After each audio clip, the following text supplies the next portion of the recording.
What's up, guys? On this episode, we're going to be covering dogs that growl at your kids, techniques to get your dog to understand their name. We've got coverage on remote collar stuff, anxious dogs, raw feeding and diet. What else do we have here? A lot more on this episode.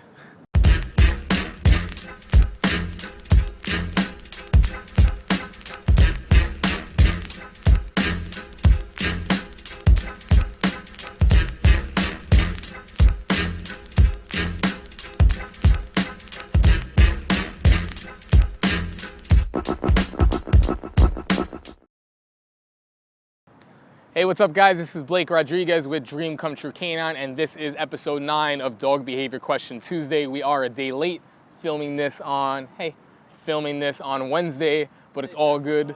What's that? Today's National Dog Day. Today is National Dog Day. Good catch, Andrew. I'm also going to get you involved because I see a question here with some eye contact stuff, so I might show. Just be prepared for that. I don't mean to put you on the spot.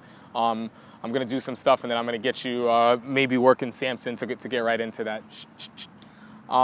So the first question is going to be on the raw feeding topic. Hey Blake, what's your take on raw feeding? My dog has lots of allergies, grains, starches, and so on. Should I feed him raw, and how should I introduce him to this?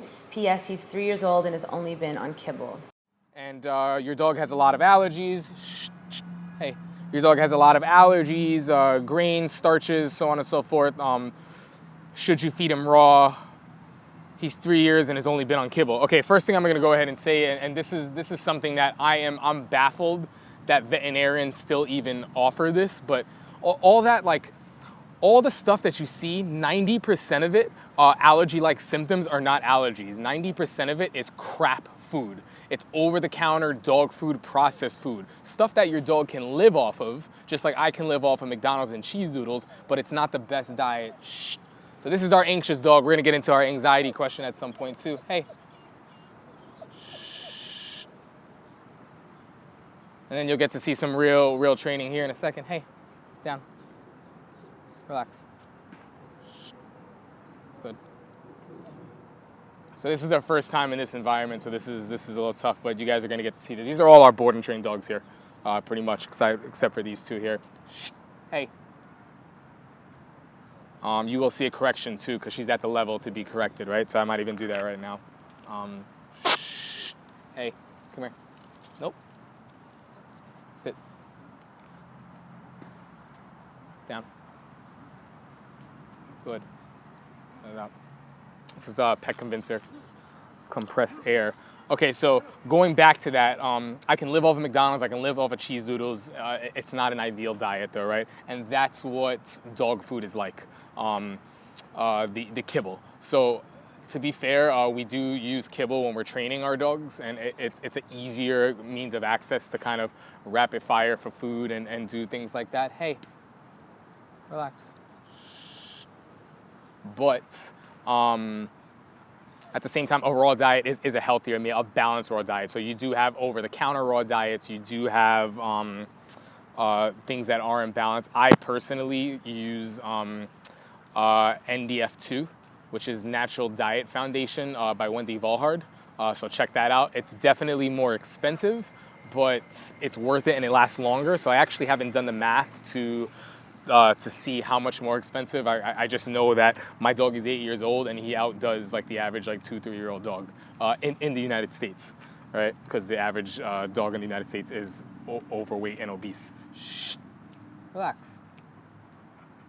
Hey.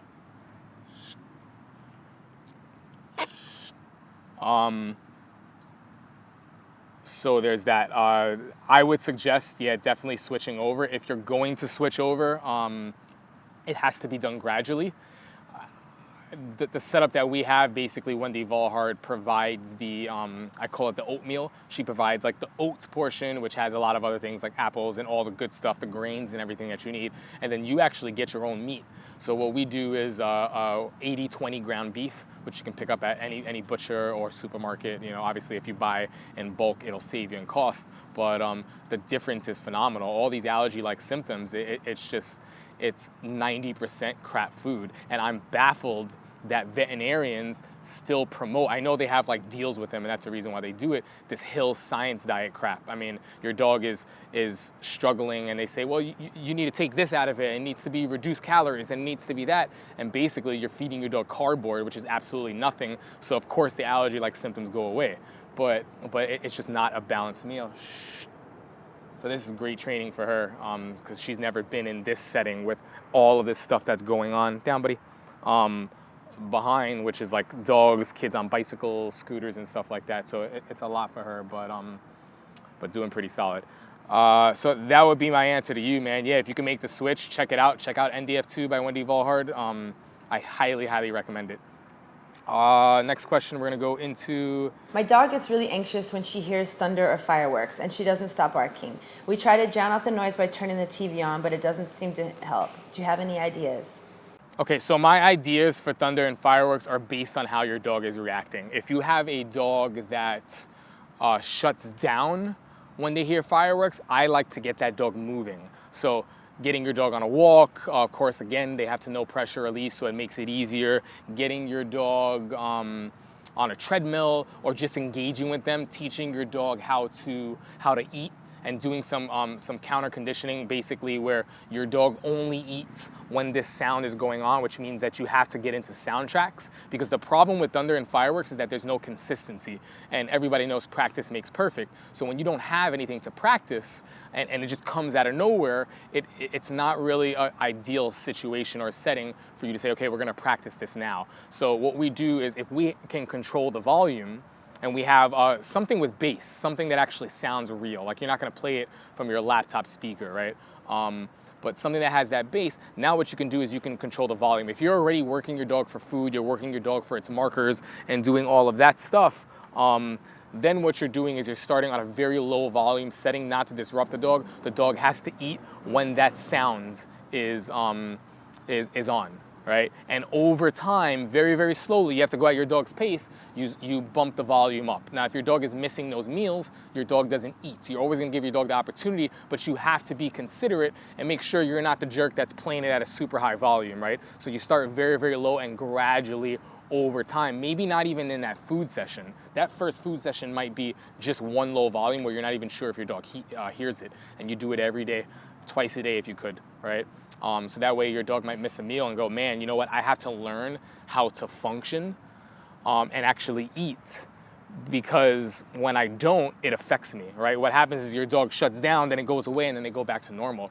If your dog had to eat or didn't eat, they realize, hey, you know what? That thunder and fireworks that has never hurt me is definitely not as important as it is for me to eat this meal. So they learn that way. Now, if you have a dog that takes flight and wants to run, and in your case, it might seem like maybe your dog is getting like overly anxious, where they're just over the top barking, odds are you see that stuff and you're not seeing the parallels or how it's the same thing. So you see that when you come home, you see that when someone comes to the door, the dog pacing and kind of going in this frantic state. All that franticness, stuff like this that you see here. Now, come here. What you're seeing here is more anxiety out of her, because before she used to pace. She used to go crazy and used to be like more wild. So now she knows she has to stay, and it's a bit of a struggle. So you're gonna see this in other areas when your dog, when you make the sound of the kibble and your hand goes in the bag or whatever it is, your scooper. All of those things are things that your dog is gonna hear and likely get a little bit crazy. I'm also gonna assume that your corrections or the way that you say no is not meaningful in other areas of your dog's life, so that when you're trying to do it here, when your dog is over here, you pretty much have no shot, because your dog is going into this frantic, obsessive barking phase. So you have to teach duration exercises, you have to teach place, you have to start working their dog for food, get the dog to start focusing and learning to focus on you. One great way is to feed the dog and teach eye contact exercises, which is going to go into our next question. Another question, what techniques would you use to teach the dog their name? So this is actually, we can get hands-on and show you this right here. Let me put this in my pocket, down. And I'm gonna go ahead and I'm gonna start with Johnny here for a second. What we're gonna do is we're gonna give him a call, and I'll move him away from these guys. Andrew, I'm just gonna have you keep an eye on these guys just because they are in training, and She's a little anxious. Nope. Down. Good. Down. Good. So when we're teaching eye contact exercises, I'm going to come over here just away from the scents and the smells. Basically what we do is we work a dog for their meal, for their food. This is the way that they eat. If they're not focused, then they're not going to eat. They're going to learn how to, man, I got to focus in order. I got to work for my meal. Just like a dog hunts or, a wild animal hunts for their meal. I work for my paycheck. You know what I mean? All of these things, like, we don't get things in life free. Like, nothing in life is free. So if I'm going to work with him, basically what I'll do is I'll take food in my hand, right? I'll let him smell this. And assuming that he has a little bit of food drive, what I'll do is I'll separate my hands, and this dog is already trained to do this. We have the eye contact here. I might say good. And if the dog was looking in this hand prior to looking at me, I'll go ahead and I'll yes with this hand, right? So the YES for us is a release cue.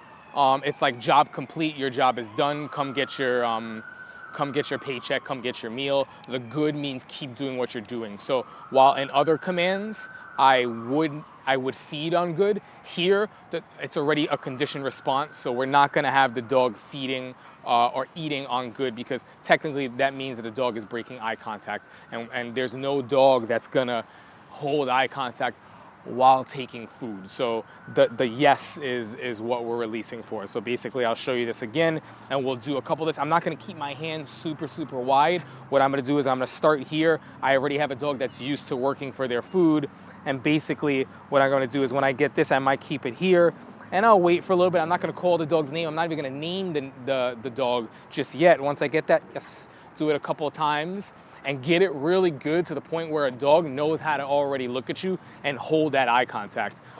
Once that gets good, and you know that when you go into this exercise, your dog is gonna provide that for you and is gonna give it to you, then you start to name it. So I want you to name it once you know you can get it. I want you to act as if you knew me and you were really good friends, and if you're going to name it and you're gonna say, Johnny, good, that you would bet $1,000 that he's gonna do this. Good. Good boy, yes. And not ignore you, right? Because you don't wanna repeat your commands. That's very important. So hopefully that helps. We're gonna go into a quick little demo where I'm gonna have Andrew work Samson real quick, so you get to see a little bit more of that, okay? What do you want me to show? Just work Samson over here. For eye contact, and just incorporate it into like some other drills so they can see how like that parallels or that connects with other things down the road. Because basically she wants to know, they want to know if how to get a dog to respond to its name. So eye contact exercise is a great way to do that. And then eventually when you say Samson, or you've named it look, but the important thing is the command is whatever you want to name it. So it could be look, or it could be the dog's name, whatever you want to do. All right, come here. Down. Hey, down.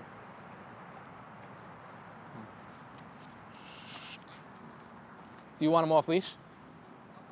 All right.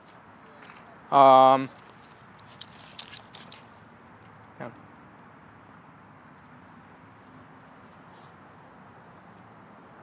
Samson, bring it in. Good. Close.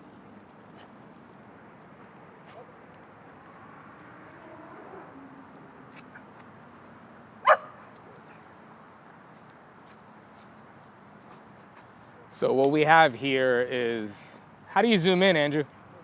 You gotta turn the lens. Okay. Yes.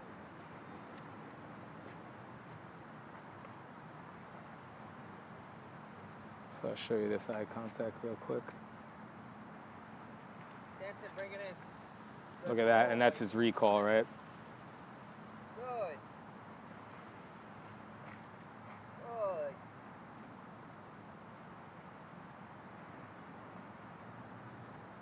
Nope, look. Good. Mark. Good, look. Good. Mark. Yes. Right, so you can do a variety of different exercises, but teaching eye contact and then naming later on incorporating the name is the best way to kind of to get it solid in my opinion. Look, good. Stand. Good. Sit. Good. Down. Good boy. Stand. So once the eye contact is really solid, you can go ahead and incorporate it into your sits, into your downs, into your recall, into mark, into look, whatever it is, because the dog learns that the answer, and for him to get the food, means that he has to pay attention to you because you are the answer. Listening to you is the password that gets him access granted. So you can see the eye contact here. That's his people command, this is a little trick. Stands up on twos for people, but everything is pretty much incorporated eye contact into it, which is pretty awesome. Good. Center. Good. Hard. Good. Yes. So Andrew's are always behind the scenes cameraman, but he is one of our trainers at the center. And that's pretty much it. Bring it in, bud. Bring it in as his recall. Looking pretty solid. I'm gonna go ahead and set these guys up.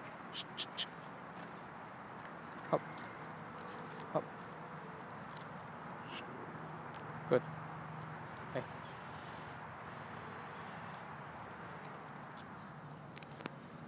Down. Good. So hopefully that helps to answer that question for you. We're just setting these guys up. Andrew's here next to me. We'll get the camera on me here in a second. Hey. Good. Good. So the next question is going to be, yeah, go for it. The next question is going to be from BL Ching. Hi Blake, I'm a huge fan and really enjoy watching your videos. My question is, how do you work a dog through his shutting down stage?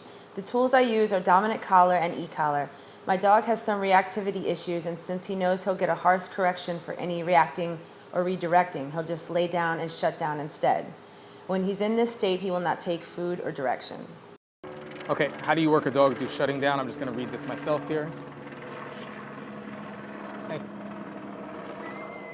Move this guy real quick for you. We have somebody taking a picture right now. Sit.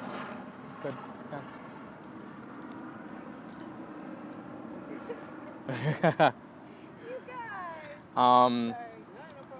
Through shutting down stage, the tools they use dominant collar.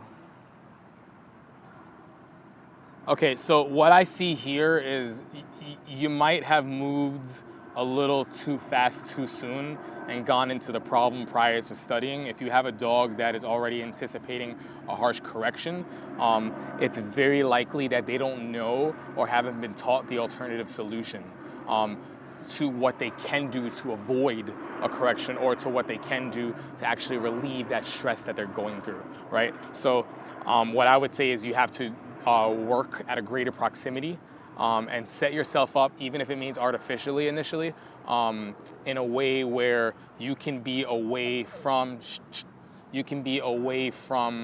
the dogs and teach your dog recall. I'm gonna go ahead and say that teaching your dog on a long line to turn away, feel this and learn how to turn and go back that way, that's really a valuable way for a lot of different things. And in this case, I would say that that's something we want to create because we want to get a dog to be a little bit softer on the leash, as well as a little bit softer on the e-collar, so that they understand a communication way of it and not just correction. Because if it's always correction, imagine if like I was your boss and the only time I ever spoke to you, come here, you're out of the frame, girl.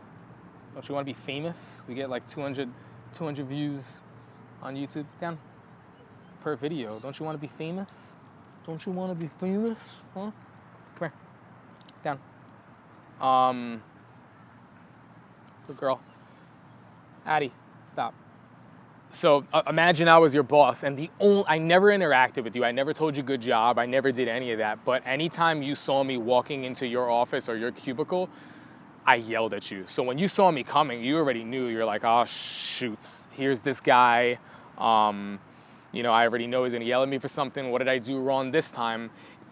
Just my presence, my visual of me walking to you already sets that tone where you're like, here he comes, and you're already upset. The same thing happens when he sees a dog and he starts dreading because he doesn't really know what to do. Your dog is too anxious and too stressed and hasn't been taught an alternative route. So that's something that I would work more into, and distance yourself from the actual test and do a little bit more studying. So that way when you go back to using things in a correction point of view, your dog already knows it. He's like, oh, I know what that means, because your corrections are now just the same message you were saying on a lower level, stop, but just with a higher volume, right? So it's like the dog understands the language at a higher volume, rather than you yelling at this dog with your tool or whatever it is. I call that yelling.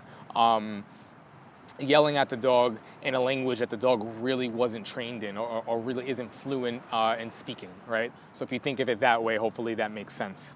Let me see where else we are here. Can you teach a dog not to bark at sounds outside the door and/or people entering the apartment without using an e-collar?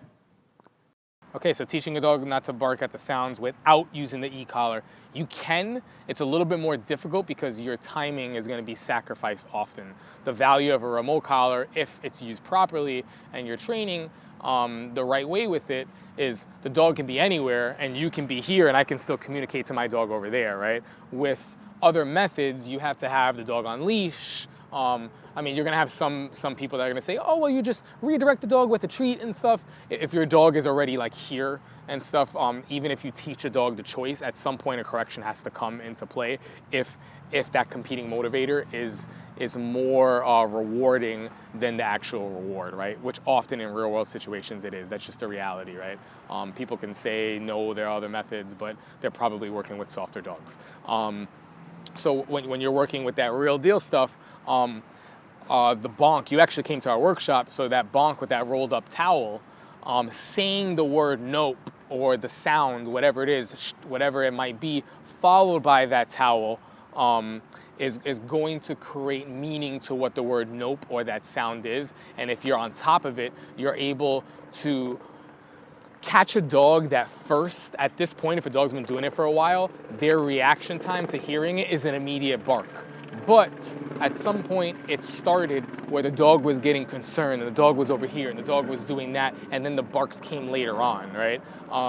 So at this point, the habit is already here. What you need to do is you need to interrupt with that bonk, with that towel, enough so that there's a period or a delay between the dog hearing something and then the actual bark. When you're getting to that progress, now we're starting to change a dog's habit to where they're actually thinking and they're displaying some degree of impulse control about a choice before doing it. There's a little bit of hesitation. And over time, if you're on top of it, you can change a dog's habit. The problem with that, again, is timing sacrificed. You have to be there, and you really have to always be on top of it. So it's not as realistic as having a remote collar would be. Again, assuming that by the time you're using it for corrections, the dog has had the proper training for it, right? Come here. Gotta stay in the frame. People want to see you. Down.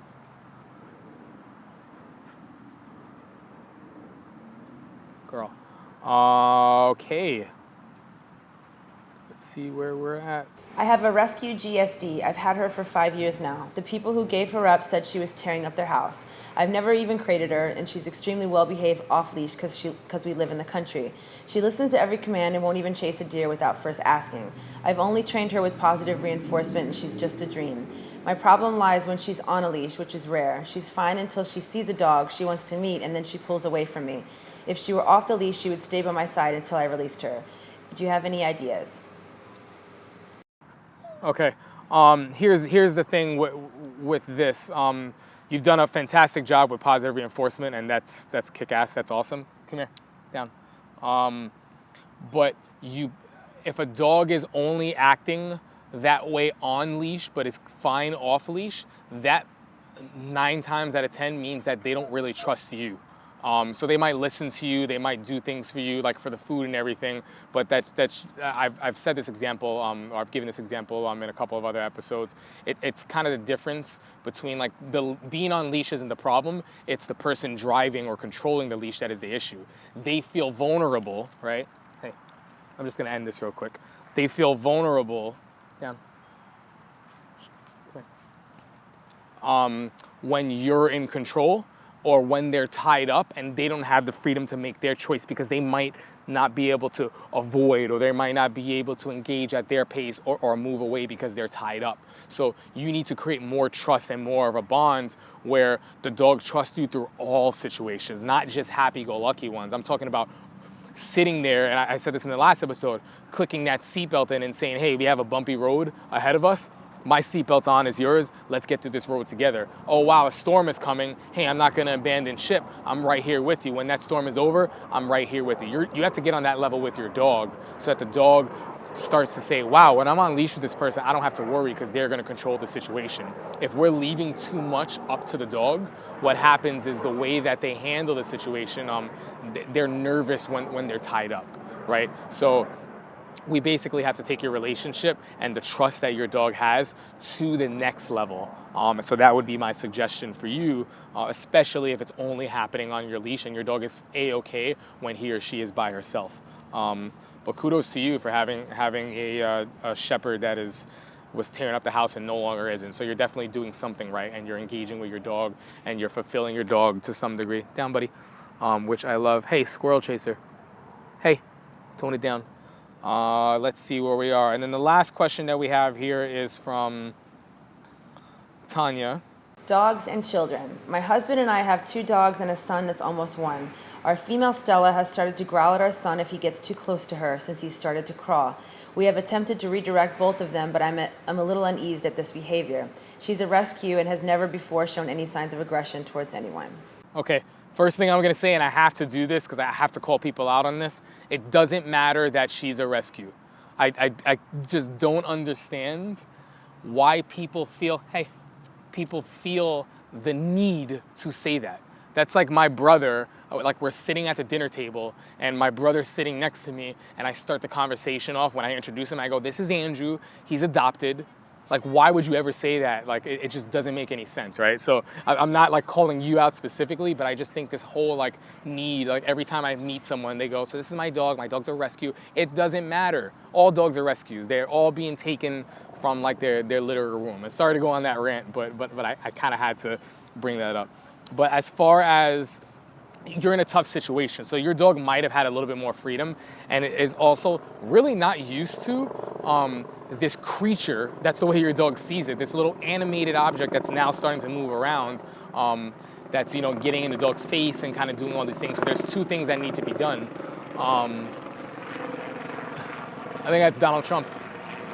There's 2 things that need to be done. You have to advocate for your dog more. There has to be more structure in the house. Your dog has to learn how to hold a place. And more importantly, you cannot put your dog in a situation where it feels vulnerable and it doesn't have an alternative solution. So the growling is just the beginning. That will get worse if you're not there to control your kid and make sure that he's not getting in your dog's space. There are alternative ways to start to introduce them. That does not mean that we're bringing the baby here. It starts with your dog learning how to chill out while you're holding the baby. Your dog learning how to chill out while the baby's playing over here. Displaying levels of impulse control, all those things. You definitely, and this is my opinion, some people will disagree, I'm gonna give a whammy of a correction for a dog that growls at my kid. Like right there, it's gonna end so that you should not feel comfortable and it is not your choice to take it to the next level should I drop the ball and not be there to advocate for you.